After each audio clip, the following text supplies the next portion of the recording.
Transcription topic के questions आज के सेशन में हम डिस्कस करने वाले हैं। सबसे पहले हम 1 मार्क्स के क्वेश्चंस को देखेंगे जो वेरी शॉर्ट टाइप के होंगे। इसमें फर्स्ट जो क्वेश्चन होगा ट्रांसक्रिप्शन का वो क्या है, when and at what end does the tailing of hnRNA take place.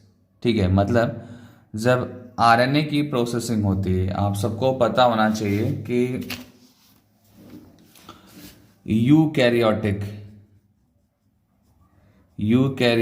Transcription में क्या होता है, ट्रांसक्रिप्शन के बाद जो है इमेच्योर एमआरएनए का फॉर्मेशन होता है। ठीक है, और बाद में ये जो इमेच्योर एमआरएनए है ये किस में कन्वर्ट होता है, ये कन्वर्ट होता है मैच्योर एमआरएनए में। ठीक है, जब ये कन्वर्जन होता है तो वहाँ पे टोटल 3 प्रोसेस होते हैं। फर्स्ट जो प्रोसेस होता है वो क्या होता है, कैपिंग होता है।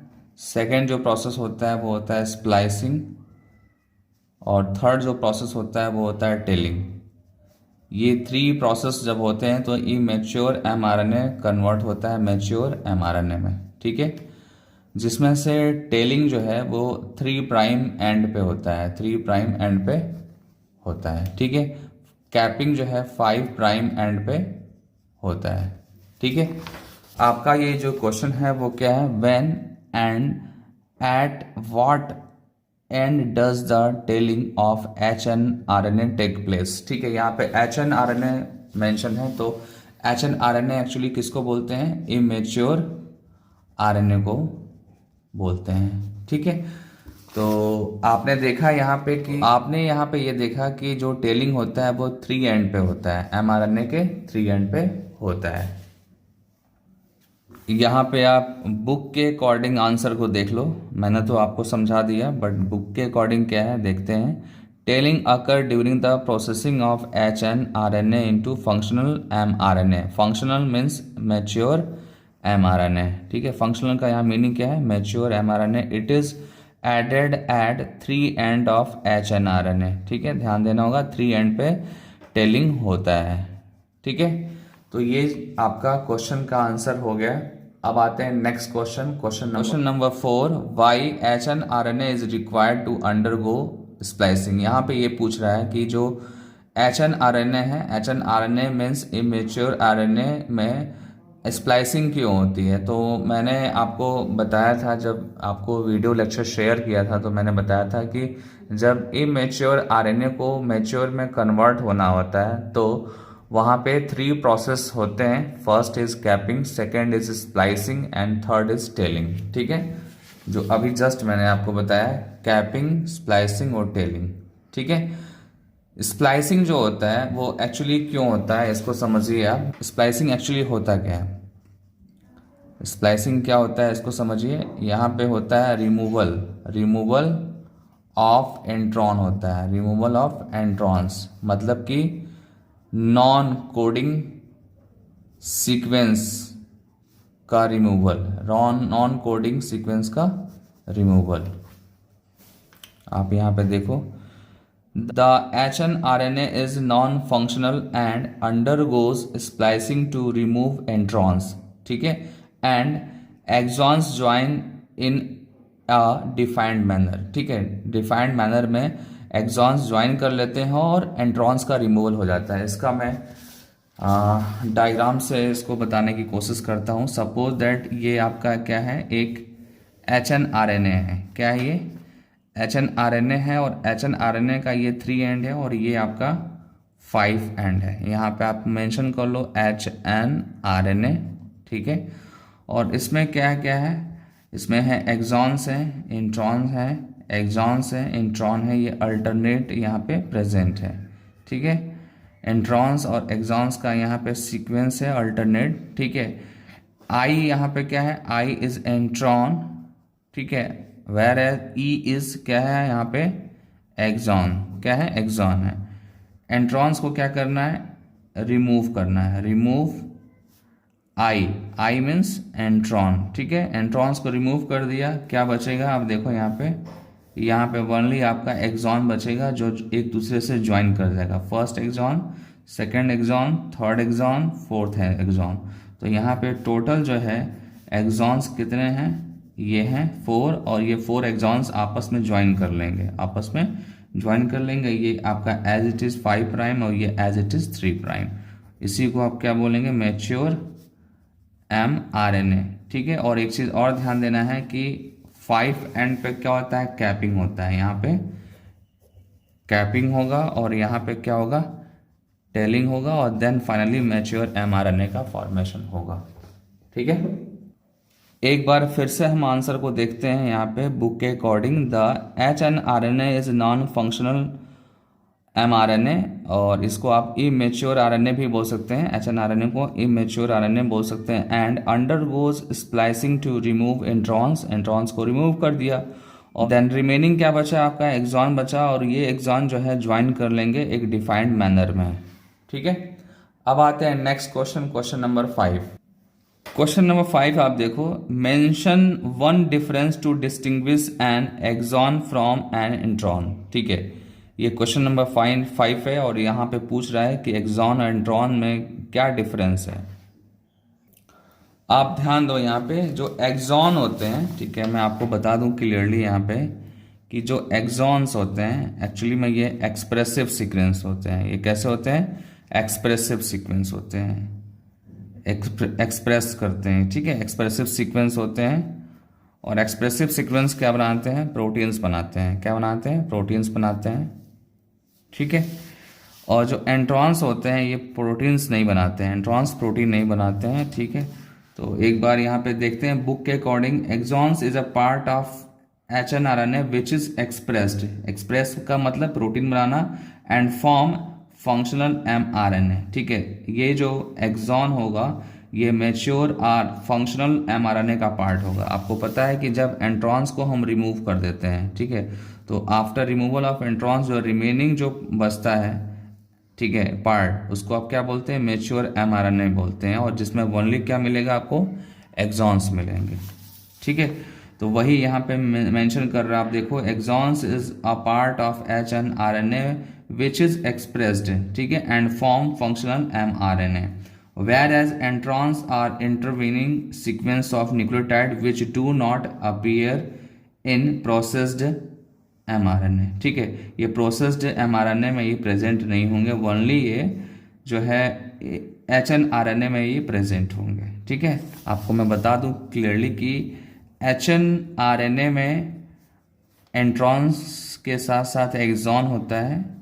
ठीक है, और जब मैच्योर RNA फॉर्म होता है तो ओनली क्या होता है, उसमें एक्सॉन्स होते हैं, ओनली एक्सॉन्स होते हैं। और hNRNA को आप क्या बोलते हैं, इमेच्योर mRNA। ठीक है, या इनएक्टिव भी बोल सकते हैं, इनएक्टिव mRNA। ठीक है, मैच्योर को क्या बोलते हैं आप, मैच्योर को आप प्रोसेस्ड mRNA बोल सकते हैं, और इसको आप एक्टिव भी बोल सकते हैं, इसको आप एक्टिव भी बोल सकते हैं। ठीक है, तो ये आपका क्वेश्चन नंबर 5 हो गया। क्वेश्चन नंबर 5 के बाद नेक्स्ट क्वेश्चन है आपका क्वेश्चन नंबर 6। क्वेश्चन नंबर 6 आप देखो, right the function of RNA polymerase second. ठीक है, RNA पॉलीमरेज सेकेंड का फंक्शन क्या है, तो ये तो सिंपल है, इसका फंक्शन क्या है, ये hNRNA फॉर्म करेगा, उसके लिए हेल्प करेगा। ठीक है, ये hNRNA के फॉर्मेशन के लिए हेल्पफुल होगा। अब यहाँ पे आंसर देखिए बुक के अकॉर्डिंग, बुक क्या बोल रहा है, RNA polymerase second transcribe precursor of mRNA, that means की hNRNA। ठीक है, इमेच्योर mRNA। ठीक है, now next question 29 number question. Next question है, name the enzyme that transcribe hNRNA in eukaryotes. ठीक है, मतलब हमको यहाँ पे बताना है कि कौन सा एंजाइम है जो hNRNA के फॉर्मेशन के लिए यूकैरियोट्स में रिस्पॉन्सिबल है। सिंपल है ये क्वेश्चन का आंसर, इसका आंसर क्या होगा, RNA पॉलीमरेज सेकेंड। आप देखो यहाँ पे आरएनए पॉलीमरेज सेकेंड आप देखो यहाँ पे मेंशन है, आरएनए पॉलीमरेज सेकेंड जो है ये एचएनआरएनए के फॉर्मेशन के लिए रिस्पॉन्सिबल होगा इन यूकैरियोट्स।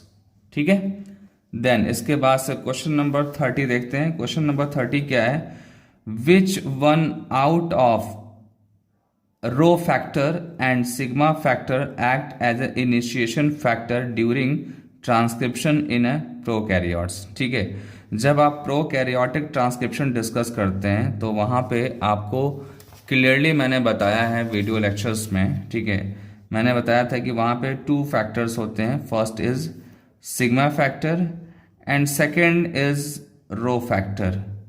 ठीक है, ये 2 फैक्टर हैं। ठीक है, सिग्मा फैक्टर जो होता है ये इनिशिएशन के लिए होता है। ये किसके लिए होता है, इनिशिएशन, मतलब कि ट्रांसक्रिप्शन का अगर इनिशिएशन हो रहा है तो वहाँ पे सिग्मा फैक्टर का रोल है, और टर्मिनेशन के लिए, ठीक है, टर्मिनेशन के लिए जो है रो फैक्टर की रिक्वायरमेंट होती है। तो फिलहाल यहाँ पे जो क्वेश्चन पूछ रहा है वो इनिशिएशन के लिए पूछ रहा है, तो इनिशिएशन फैक्टर कौन होगा, रो फैक्टर और सिग्मा फैक्टर में से सिग्मा फैक्टर होगा। ठीक है, तो ये क्वेश्चन का आंसर हो गया, ये क्वेश्चन नंबर 30 था। देन इसके बाद से नेक्स्ट क्वेश्चन हम देखते हैं, क्वेश्चन नंबर 31।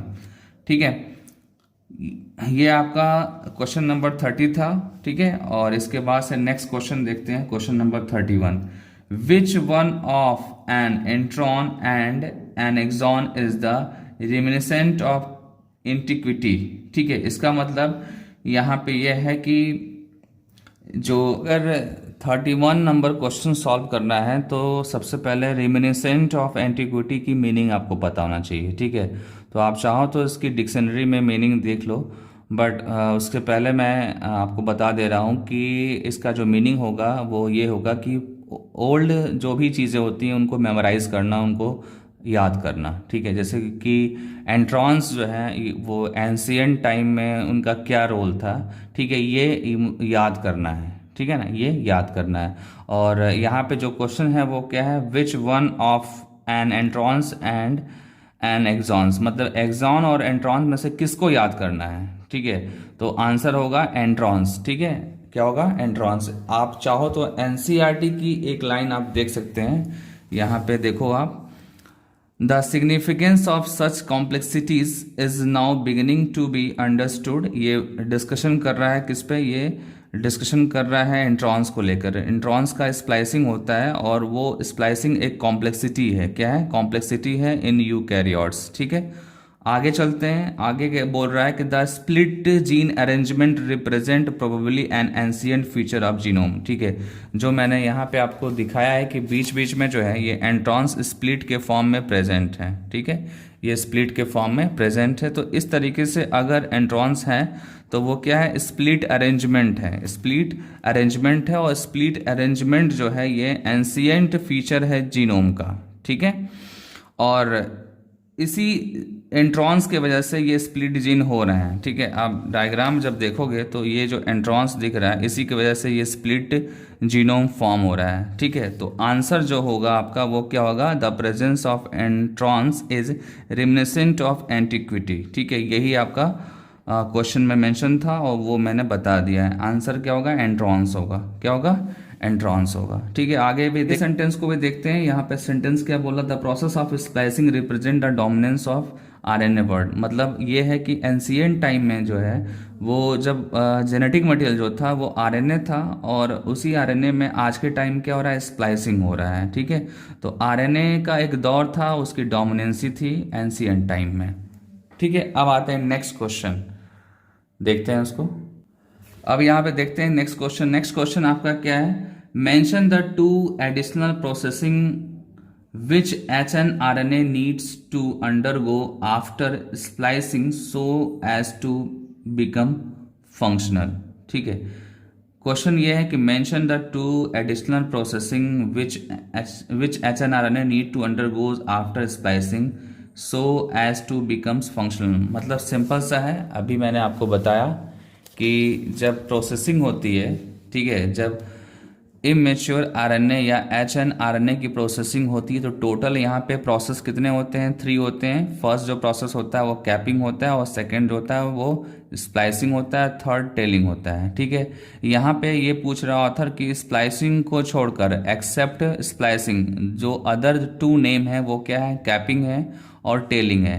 कैपिंग 5 एंड पे होता है और जो टेलिंग है वो 3 एंड पे होता है, और यही 2 एडिशनल प्रोसेस है जो मैच्योर एमआरएनए या प्रोसेस्ड एमआरएनए फॉर्मेशन के लिए रिस्पॉन्सिबल होते हैं। एडिशनल है ये, ठीक है, अदर देन स्प्लाइसिंग। ठीक है, ये 32 नंबर क्वेश्चन आपका कंप्लीट हो गया। अब इसके बाद हम डिस्कस करते हैं क्वेश्चन नंबर 33। 33 क्या बोल रहा है? Eight which and do capping and telling of hnRNA occurs respectively. ठीक है, ये भी सिंपल है। यहाँ पे पूछ रहा है कि कैपिंग कहाँ पे होता है, तो आप बताओगे कि एमआरएनए के 5 प्राइम पे होता है, और टेलिंग जो होता है वो एमआरएनए के 3 प्राइम पे, 3 एंड पे होता है। ठीक है, देन इसके बाद से हम डिस्कस करेंगे क्वेश्चन नंबर 74। क्वेश्चन नंबर 74 आप देखो, state the difference between the structural genes in transcription unit of prokaryotes and eukaryotes. ठीक है, सिंपल है। यहाँ पे जो ट्रांसक्रिप्शनल यूनिट होगा प्रोकैरियोट्स में वो कैसा होगा? पॉलीसिस्ट्रॉनिक होगा, और यूकैरियोट्स में जो है मोनोसिस्ट्रॉनिक होगा। ठीक है, बट इसको हम बुक के अकॉर्डिंग देखते हैं। बुक का जो आंसर में यहाँ पे मेंशन है उसको देखते हैं। आप देखो 74 number question, structural genes in prokaryotes are polycistronic whereas in eukaryotes they are monocistronic. ठीक है, प्रोकैरियोट्स में, ठीक है, जो ट्रांसक्रिप्शन यूनिट होगा वो पॉलीसिस्ट्रॉनिक टाइप का होगा, और यूकैरियोट्स में मोनोसिस्ट्रॉनिक टाइप का होगा। ठीक है, एंट्रॉन्स आर प्रेजेंट इन यूकैरियोट्स। आपको पहले ही बताया कि एंट्रॉन्स कहाँ पे होते हैं? यूकैरियोट्स में होते हैं, but are absent in prokaryotes. ठीक है, तो ये आपका एग्जैक्टली आंसर लिखना होगा एग्जाम में। ठीक है, बट इसको थोड़ा समझना होगा क्योंकि ये जो क्वेश्चन है अपने आप में यूनिक है। ठीक है ना, कैसे यूनिक है उसको मैं बता रहा हूँ। एक्चुअली होता क्या है कि जब आप प्रोकैरियोट्स में डिस्कस करते हैं, प्रोकैरियोटिक ट्रांसक्रिप्शन जब आप डिस्कस करते हैं, ठीक है, तो वहाँ पे आपको बताना होता है कि कोई भी जो डीएनए है, ठीक है, सपोज दैट ये क्या है? आपका डीएनए है। ठीक है, और डीएनए से आपको पता है कि क्या बनता है? एमआरएनए बनता है। ठीक है, अब ये जो एमआरएनए है इससे जो है अगर मोर देन वन क्या बन रहे हैं? पॉलीपेप्टाइड चेन बन रहे हैं, मोर देन वन। ठीक है, यहाँ पे आप मेंशन कर लो more than one polypeptide chain बन रहा है, तो इसको इस टाइप के ट्रांसक्रिप्शनल यूनिट को आप क्या बोलेंगे? इस टाइप के ट्रांसक्रिप्शनल यूनिट को आप बोलेंगे पॉलीसिस्ट्रॉनिक। क्या बोलेंगे? पॉलीसिस्ट्रॉनिक। ठीक है, और कैसे पॉलीसिस्ट्रॉनिक को आप फाइंड आउट करेंगे? आप पेप्टाइड्स की चेन देखिए, पॉलीपेप्टाइड की अगर चेन मोर देन वन है, यहाँ पे मैंने 1, 2 और 3 मेंशन कर रखा है, तो यहाँ पे मोर देन वन आपको पॉलीपेप्टाइड चेन दिख रहा है, तो आप बोल सकते हैं इसलिए कि ये क्या है? पॉलीसिस्ट्रॉनिक टाइप के। और इसका बेस्ट एग्जाम्पल एनसीईआरटी में दिया हुआ है। कौन सा एग्जाम्पल है? लैकोपेरॉन। ठीक है, लैकोपेरॉन अगर आप देखो तो वहाँ पे क्लियर हो जाता है कि पॉलीसिस्ट्रॉनिक क्या है। ठीक है, आपको मैं दिखाता हूँ लैकोपेरॉन। आप देखो लैकोपेरॉन में यहाँ पे एक्सप्रेशन हो रहा है, दैट मीन्स कि ट्रांसक्रिप्शन भी हो रहा है और ट्रांसलेशन भी हो रहा है। ठीक है, ये आपका क्या है? स्ट्रक्चरल जीन है ZYA। ठीक है, स्ट्रक्चरल जीन ट्रांसक्राइब हुआ तो क्या बना? mRNA बना, और देन ये ट्रांसलेट हुआ तो क्या बना? प्रोटीन बना। ठीक है, प्रोटीन में भी यहाँ पे 3 प्रोटीन बन रहे हैं। First galactosidase, second is permease and third is transacetylase. ये 3 डिफरेंट टाइप के प्रोटीन्स हैं जिसको आप एंजाइम भी बोल सकते हैं, और बेसिक लेवल पे आप इसको पॉलीपेप्टाइड चेन भी बोल सकते हैं। पॉलीपेप्टाइड चेन भी बेसिक लेवल पे बोल सकते हैं। तो यहाँ पे आप देख रहे हैं कि पॉलीपेप्टाइड चेन 1, 2 और 3 बन रहा है। तो जब आपको यहाँ पे मोर देन वन पॉलीपेप्टाइड चेन यहाँ पे आपको रिजल्ट में दिखेंगे तो आप यहाँ पे बोल सकते हैं कि ये जो ट्रांसक्रिप्शनल यूनिट है ये कैसा है, पॉलीसिस्टोनिक है, ठीक है। और इसका जस्ट अपोजिट जो है यूकैरियोट्स में होता है। यूकैरियोट्स में जो है एक ट्रांसक्रिप्शन यूनिट से सिंगल जो है पॉलीपेप्टाइड चेन बनता है, ठीक है। Single polypeptide chain or proteins का फॉर्मेशन होता है, ठीक है।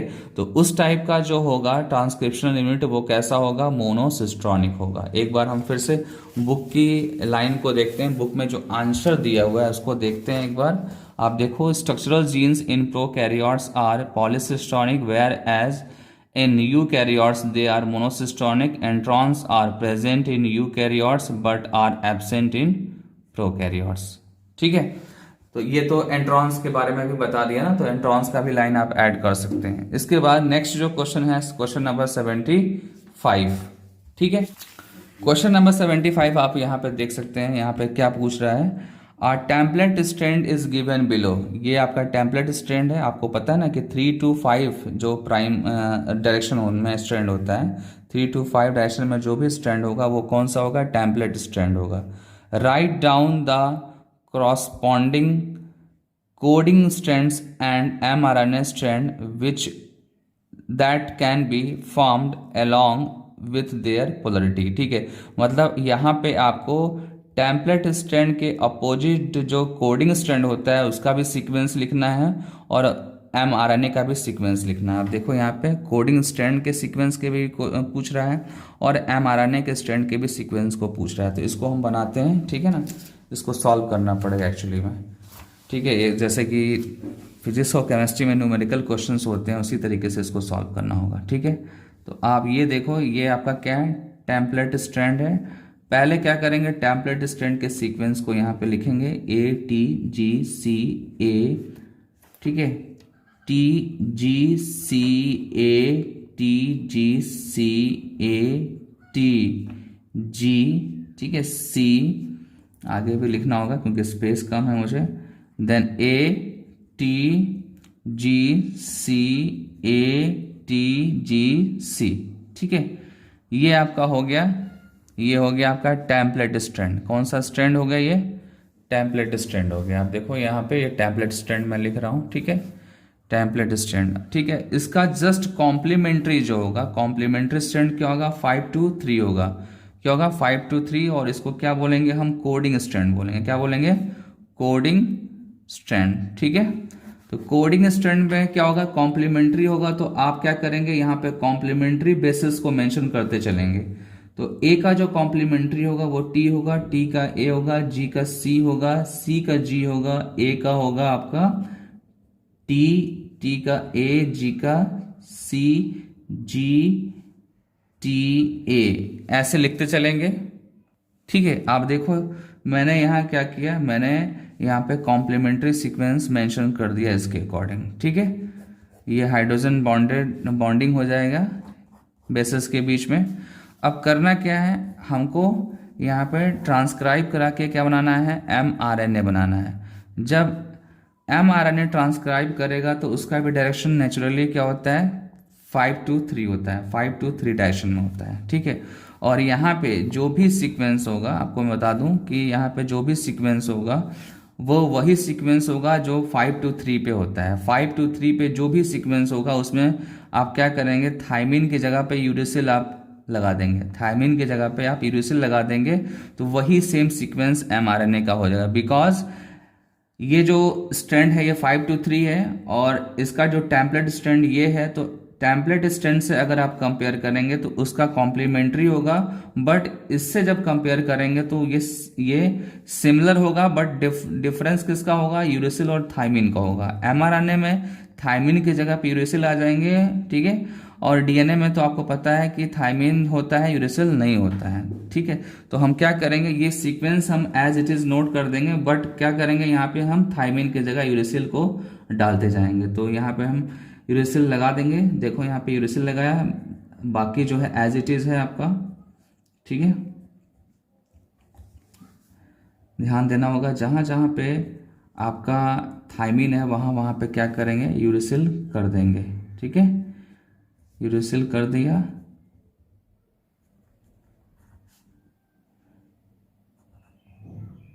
ठीक है। ये आप देख रहे हैं, ठीक है, तो ये सीक्वेंस आपका हो गया एमआरएनए का, और यही क्वेश्चन में पूछा है। क्वेश्चन में पूछा क्या है, कोडिंग स्ट्रैंड का सीक्वेंस और एमआरएनए का सीक्वेंस। एक मैं आपको फैक्ट के फॉर्म में बता दूं कि जो सीक्वेंस इसका होगा वही सीक्वेंस इसका होगा, बट डिफरेंस किसका होगा, थाइमिन का होगा। ठीक है, यहाँ पे थाइमिन होता है और यहाँ पे थाइमिन के जगह पे क्या होगा, यूरेसिल होगा। ठीक है, यहाँ पे करेक्ट कर लो, ये मैंने टी लिखा था, इसको आप यू कर लो। ठीक है, तो जहाँ जहाँ पे टी टी टी टी होगा वहाँ वहाँ पे आप यू यू कर देंगे, तो यही सीक्वेंस आपका एमआरएनए का हो जाएगा। ठीक है, तो ये आपका क्वेश्चन नंबर 75 आपका हो गया। ठीक है, अब आते हैं नेक्स्ट क्वेश्चन पे।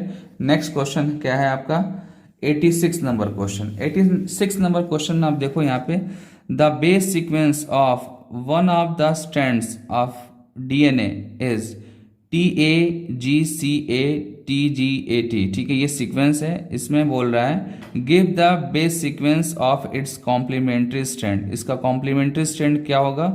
देन सेकेंड क्वेश्चन है कि how are these base pair held together in a DNA molecule. ठीक है, तो इसको हम देखते हैं। यहाँ पे पहले क्या करना है, हमको सीक्वेंस लिख देना है। तो सीक्वेंस है TAGCATGAT। ठीक है, सपोज दैट ये आपका 3 to 5 स्टैंड है। ठीक है, तो इसका कॉम्प्लीमेंट्री जब स्टैंड होगा तो 5 to 3 होगा, और कॉम्प्लीमेंट्री जब होगा तो क्या होगा, T के अपोजिट A आएगा, A के अपोजिट T आएगा, G के opposite C, then G, then T, then A, then C, then T और A। ठीक है, अब आप ध्यान दोगे यहाँ पे कि T और A के बीच में 2 हाइड्रोजन बॉन्ड, T और A के बीच में 2 हाइड्रोजन बॉन्ड, G और C के बीच में 3 हाइड्रोजन बॉन्ड। सिमिलरली यहाँ पे भी 3 हाइड्रोजन बॉन्ड, यहाँ 2 हाइड्रोजन बॉन्ड, यहाँ 2 हाइड्रोजन बॉन्ड, यहाँ 3 हाइड्रोजन बॉन्ड, यहाँ पे 2 हाइड्रोजन बॉन्ड और यहाँ पे 2 हाइड्रोजन बॉन्ड। ठीक है, तो ये आपका हाइड्रोजन बॉन्ड्स हो गया between base pair, between base pair ये हाइड्रोजन बॉन्ड हो गया। आप यहाँ पे सेपरेट लिख सकते हैं कि A और T के बीच में 2 हाइड्रोजन बॉन्ड होगा, और G और C के बीच में 3 हाइड्रोजन बॉन्ड होगा। ठीक है, ये 86 हो गया। अब आते हैं नेक्स्ट क्वेश्चन 92। ठीक है, 92 नंबर क्वेश्चन में आप ध्यान दो, differentiate between template strand and coding strand of BDNA. तो ये तो सिंपल है, जस्ट मैंने अभी बताया आपको कि जो 3 to 5 स्ट्रैंड होगा ये टेम्पलेट होगा, और इसी का कॉम्प्लीमेंट्री स्ट्रैंड एमआरएनए होता है। ठीक है, मतलब इसी स्ट्रैंड को फॉलो करके एमआरएनए फॉर्म होता है। ठीक है, बट एमआरएनए में आपको पता है कि जब कॉम्प्लीमेंट्री आप बनाते हैं तो वहाँ पे यूरेसिल आप थाइमिन की जगह पे मेंशन कर देते हैं। ठीक है, और डीएनए का ये जो दूसरा स्ट्रैंड है 5 to 3, ये कौन सा स्ट्रैंड है, कोडिंग स्ट्रैंड है। कैसा है, कोडिंग स्ट्रैंड। तो यहाँ पे 92 नंबर क्वेश्चन में आप देखो, differentiate between template strand and coding strand, जिसको मैंने बता दिया। टेम्पलेट 3 to 5 होगा और कोडिंग 5 to 3 होगा। ठीक है, next question, name the source of energy for the replication of DNA. ठीक है, तो ये क्वेश्चन मैं ऑलरेडी करा चुका हूं। ठीक है, इसका आंसर होगा डीऑक्सीराइबोन्यूक्लियोसाइड ट्राइफॉस्फेट। ठीक है, ये जो होगा ये एनर्जी भी देगा और सबस्ट्रेट की तरह भी वर्क करेगा। ठीक है, तो ये क्वेश्चन ऑलरेडी मैं करा चुका हूं प्रीवियस वीडियो लेक्चर में। देन इसके बाद से हम 93 नंबर क्वेश्चन को देखते हैं। 93 नंबर क्वेश्चन में क्या दिया है, देखो आप, नेम द 93 नंबर क्वेश्चन में आप ध्यान दोगे तो यहाँ पे मेंशन क्या है, name the enzyme that catalyses the transcription of HNRNA। तो सिंपल है, यहाँ पे आंसर क्या होगा, RNA polymerase. RNA polymerase second होगा, बट कैसा होगा, ये DNA डिपेंडेंट RNA पॉलीमरेज होगा। ठीक है, देन क्वेश्चन नंबर सेकेंड पे आते हैं। 93 का जो सेकेंड पार्ट है वो क्या है, why does the HNRNA needed to undergo changes. ठीक है, HNRNA को चेंज करने की क्यों जरूरत पड़ती है, तो ये एक्चुअली क्या चीज़ पूछ रहा है, ये पूछ रहा है इसके बारे में। ठीक है, जो ये आपके सामने दिख रहा है इमेच्योर mRNA, इस इमेच्योर mRNA को हम मैच्योर में क्यों कन्वर्ट करते हैं। ठीक है, मतलब इसकी प्रोसेसिंग क्यों करते हैं, प्रोसेसिंग इसकी को क्यों करते हैं। तो आपको पता है कि इमेच्योर mRNA में बहुत सारे जो हैं क्या होते हैं, अनवांटेड सीक्वेंस होते हैं, अनवांटेड सीक्वेंस। ठीक है, या इंटरप्टेड सीक्वेंस होते हैं, जिसको हम क्या बोलते हैं, इंट्रॉन्स बोलते हैं। क्या बोलते हैं, इंट्रॉन्स बोलते हैं। और इन इंट्रॉन्स जो होते हैं ये नॉन कोडिंग होते हैं। इंट्रॉन्स जो होते हैं ये कैसे होते हैं, ये नॉन कोडिंग होते हैं, ठीक है। नॉन कोडिंग को हटाना होता है एक्चुअली में, ठीक है। नॉन कोडिंग जो होंगे इनको हमको रिमूव करना होगा, ठीक है, और ये नेसेसरी नहीं है। और इसके साथ साथ एक और आंसर है कि इमेच्योर mRNA जो होता है इसको स्टेबिलिटी प्रोवाइड करने के लिए कैपिंग और टेलिंग होती है, ठीक है। Mature mRNA as compare to immature क्या होता है, मोर स्टेबल होता है, मोर स्टेबल होता है, ठीक है। तो यहाँ पे दो आंसर बनेंगे। फर्स्ट जो आंसर होगा कि इंट्रॉन्स को रिमूव करना, ठीक है, ओनली कोडिंग सीक्वेंस को मेच्योर mRNA में रखना, ठीक है। आप देखो यहाँ पे मैंने जो बताया था नीचे डायग्राम में, यहाँ पे मैंने रिमूव कर दिया था इंट्रॉन्स, और यहाँ पे ओनली मेच्योर mRNA में क्या था, एक्सॉन्स एक्सॉन्स एक्सॉन्स, ठीक है। तो एक्सॉन्स चूंकि ये कैसे हैं, ये कोडिंग सीक्वेंसेस हैं। कैसे हैं, कोडिंग सीक्वेंसेस है, कोडिंग को ही हमको लेके चलना है। और कैपिंग और टेलिंग जो हो रही है यहाँ पे इसलिए हो रही है क्योंकि mRNA को स्टेबलाइज करना है, स्टेबल फॉर्म में रखना है। वैसे मैं बता दूं कि डीएनए के कंपेरिजन में mRNA क्या होता है, कंपेरेटिवली लेस स्टेबल होता है, ठीक है। तो इसको हमको स्टेबलाइज करना होता है, लेकिन फिर भी मैच्योर mRNA बनने के बाद भी जो है ये ज़्यादा स्टेबलाइज नहीं हो पाता है डीएनए से जब कंपेयर करते हैं, क्योंकि डीएनए सबसे ज़्यादा स्टेबल है, ठीक है। किसी भी सिचुएशन में डीएनए इज मोर स्टेबल, ठीक है। तो ये आपका 93 नंबर क्वेश्चन हो गया, ठीक है। आगे आते हैं। आगे क्या है क्वेश्चन का second part, list the change HNRNA undergoes and where in the cell such changes takes place, ठीक है। आप देखो यहाँ पे मैंने ये चेंजेस बताए हैं, कैपिंग, स्प्लाइसिंग और टेलिंग, ठीक है। ये चेंजेस होने चाहिए, देन वो मेच्योर mRNA में कन्वर्ट हो जाएगा। और ये जो प्रोसेस होता है ये न्यूक्लियस के अंदर होता है। ये कहाँ पे होता है, न्यूक्लियस के इनसाइड होता है, ठीक है। और रियली अगर बताऊं तो हायर क्लासेस में जो है न्यूक्लियस में भी होता है कुछ, और कुछ जो है साइटोप्लाज्म में भी होता है। But according to NCERT class 12th answer क्या होगा, न्यूक्लियस। न्यूक्लियस के अंदर ही कैपिंग होगा, स्प्लाइसिंग होगा और टेलिंग होगा, ठीक है। तो ये 93 नंबर क्वेश्चन आपका हो गया। देन क्वेश्चन नंबर 102 देखते हैं। 102 क्वेश्चन देखते हैं। Describe the structure of a RNA poly nucleotide chain having 4 different types of nucleotides. मतलब यहाँ पे डिस्कस कर रहा है आरएनए के बारे में, ठीक है। और आरएनए का एक स्ट्रैंड बनाना होगा आपको, और उसमें आपको 4 जो है न्यूक्लियोटाइड्स डिफरेंट टाइप के बताने पड़ेंगे। तो आपको पता है कि डिफरेंट टाइप के राइबो न्यूक्लियोटाइड कैसे बन सकता है, ठीक है। जब उसके आप बेस पेयर चेंज करते हैं, जैसे कि अगर आप न्यूक्लियोटाइड बना रहे हैं, ठीक है, तो न्यूक्लियोटाइड में डिफरेंस किसके बेसिस पे हो सकता है, नाइट्रोजनस बेसिस के बेसिस पे हो सकता है। नाइट्रोजन बेस जो होते हैं ये वेरिएबल हैं, एडेनिन, गुआनिन, साइटोसिन और यूरेसिल, ठीक है। थाइमिन तो डीएनए में होता है, और यहाँ पे हमको बताना है आरएनए के बारे में। तो आरएनए में जब न्यूक्लियोटाइड्स बनेगा वो एक एडेनिन के अकॉर्डिंग बन जाएगा, एक गुआनिन के अकॉर्डिंग बन जाएगा, और एक साइटोसिन के अकॉर्डिंग और यूरेसिल के अकॉर्डिंग बन जाएगा, ठीक है। डायग्राम किस टाइप का बनाएंगे तो मैं आपको बता देता हूँ डायग्राम के बारे में। आप देखो यहाँ पे ये जो डायग्राम है, ठीक है, ये आपका क्या है, ये आरएनए का डायग्राम हो जाएगा, ये बड़े इजीली हो जाएगा। बस आपको ये ध्यान देना है कि यहाँ पे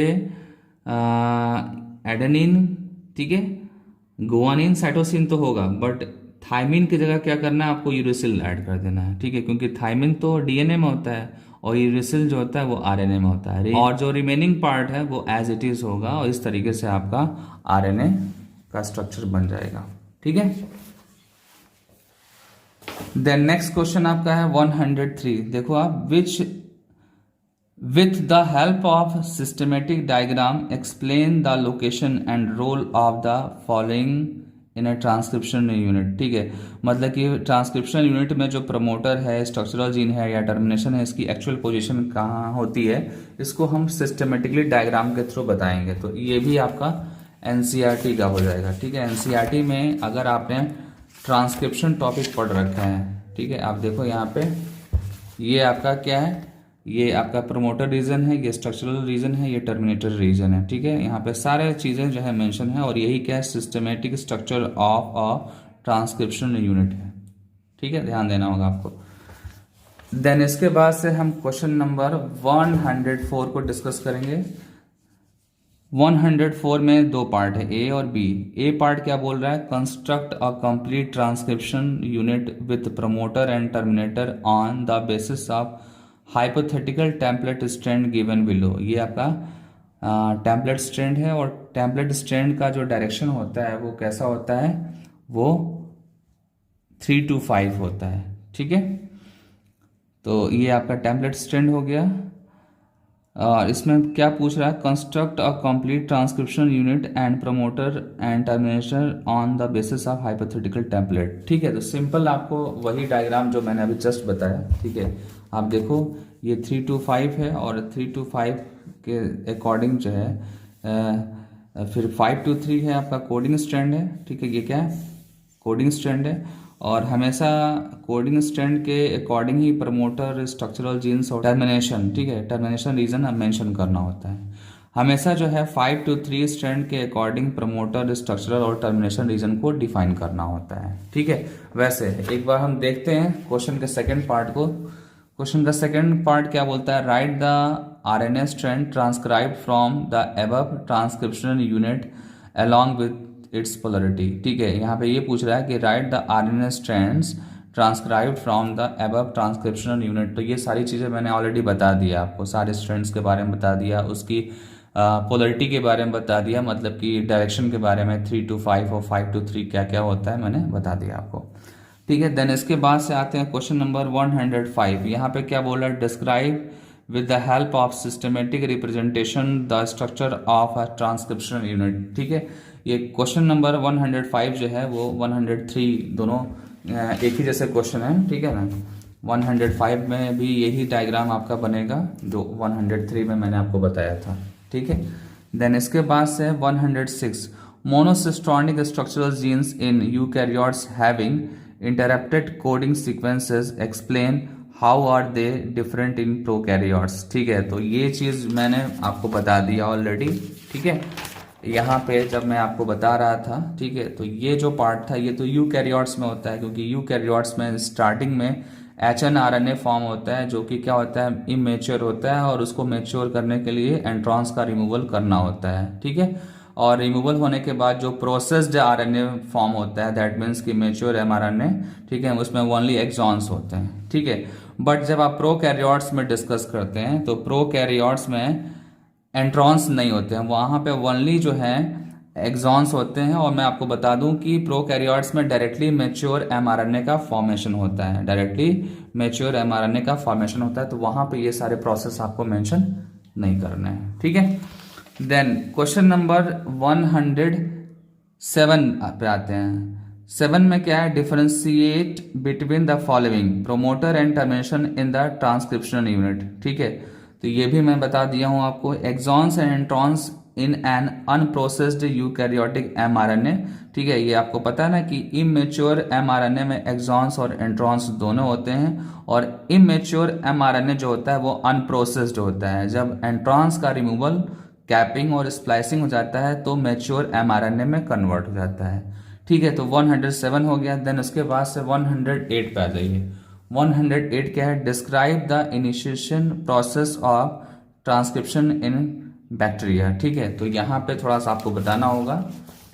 ठीक है, आप देखो यहाँ पे ये आपका बैक्टीरिया के अंदर ट्रांसक्रिप्शन का डायग्राम है। ठीक है, आप देखो यहाँ पे process of transcription in bacteria. ठीक है, उसका इनिशिएशन प्रोसेस है। इनिशिएशन प्रोसेस में क्या होता है कि RNA पॉलीमरेज के साथ सिग्मा फैक्टर जाता है। सिग्मा फैक्टर जो है ट्रांसक्रिप्शन प्लेस को फाइंड आउट करने में हेल्प करता है। ठीक है, सिग्मा फैक्टर ट्रांसक्रिप्शन जो प्लेस है जहाँ से इनिशिएशन होता है, इनिशिएशन को ये स्टार्ट करने के लिए सिग्मा फैक्टर जो है रिस्पॉन्सिबल होता है, उसकी नीड होती है वहाँ पे।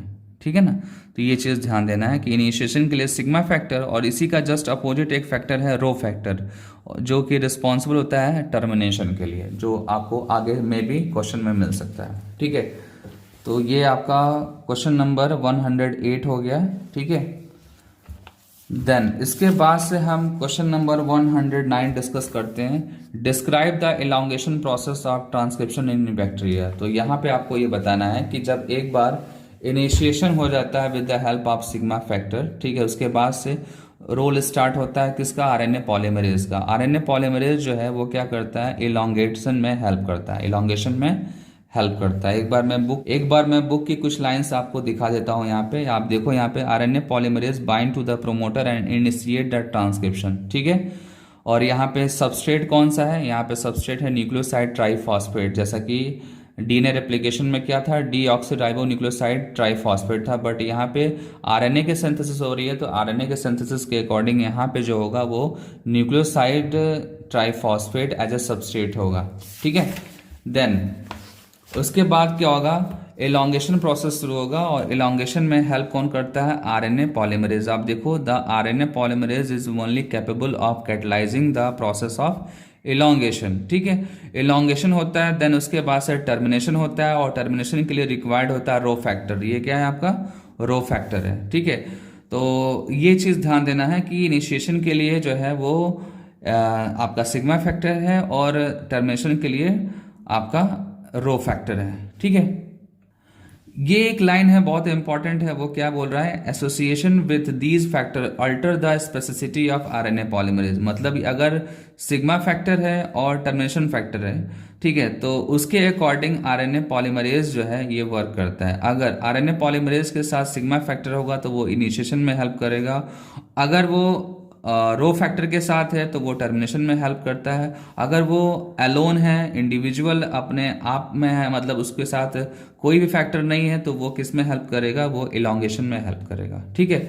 और आपको मैं बता दूं कि जब ट्रांसक्रिप्शन होता है तो वहां पे भी क्या फॉलो होता है, कॉम्प्लीमेंटरिटी रूल फॉलो होता है, वहां पे भी कॉम्प्लीमेंटरिटी रूल फॉलो होता है, ठीक है। और फॉलो होने के लिए डीएनए के डुप्लेक्स, जैसे कि ये डीएनए है तो इनके डीएनए के दोनों स्ट्रैंड्स को ओपन होना होगा, और ओपन जब होगा तभी आप यहाँ पे एमआरएनए या आरएनए के सिंथेसिस को आप शो कर पाएंगे, ठीक है। और वैसे मैं बता दूं कि जब एमआरएनए के सिंथेसिस होता है तो पहले एक शॉर्ट एमआरएनए फॉर्म होता है, और वो फिर क्या होता है, डिटैच हो जाता है, और उस आरएनए को हम बोलते हैं नेसेंट आरएनए। क्या बोलते हैं, नेसेंट आरएनए। तो ये सारी बातें यहाँ पे मेंशन है, ठीक है। यहाँ पे जो मेन पॉइंट है वो क्या है कि जब डीएनए से आरएनए बनता है तो वहाँ पे कॉम्प्लीमेंटरिटी फॉलो होता है, और जब सिग्मा फैक्टर का रोल शुरू होता है तो वहीं से जो है हेलिक्स ओपनिंग शुरू हो जाता है। हेलिक्स अगर ओपन नहीं होगा तो इनिशिएशन इलोंगेशन नहीं होगा, ठीक है, और आरएनए का फॉर्मेशन नहीं होगा वहां पे, ठीक है। तो ये आपका 109 नंबर क्वेश्चन हो गया, ठीक है।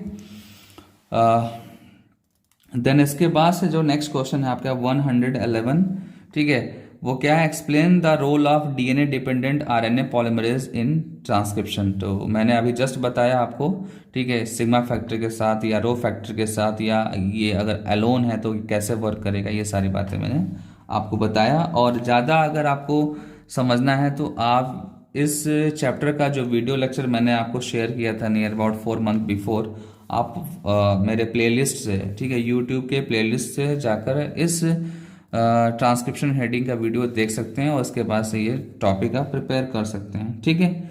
देन नेक्स्ट क्वेश्चन आपका क्या, ठीक है, नेक्स्ट क्वेश्चन आपका देखो, क्वेश्चन नंबर 135, ठीक है, what is the transcriptional product of RNA polymerase third, ठीक है। तो यहाँ पे मैं आपको बता दूं कि ट्रांसक्रिप्शनल जो प्रोडक्ट होगा आरएनए पॉलीमरेज थर्ड का, ठीक है, वो होगा टीआरएनए होगा, ठीक है। क्या होगा, टीआरएनए, मैं यहाँ पे लिख देता हूँ, टीआरएनए होगा, ठीक है।